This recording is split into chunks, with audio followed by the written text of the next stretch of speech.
Let's get ready to rumble!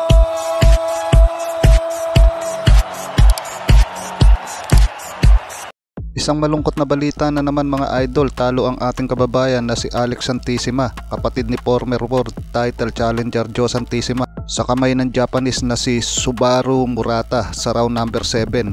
Ito nga palang si Murata ay another promising prospect sa Japan.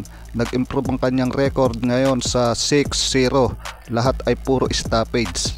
Samantalang si Santissima ay nalasap ang unang pagkatalo sa 9 na laban. Umabante na ang record niya ngayon na 8-1-2 mga idol. Marami nga mga idol ang napapa-comment kung ano daw ba ang meron sa bansang Japan at napakahuhusay nito. Puro mga body shot mga idol ang kanilang ginagawa sa ating mga kababayan na mga boksingero. Iisa po ang kanilang mga ginagawa, puro mga body shot. At tanong pa nga ng karamihan mga idol, talagang mahihina daw ba ang stamina ng ating mga boksingerong Pilipino?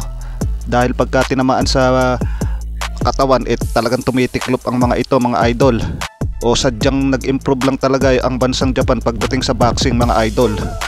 Marami ang nakakapansin na talagang puro sa body shot tayo tinatalo ng mga Hapon. Ito nga po mga idol yung actual video, panoodin natin.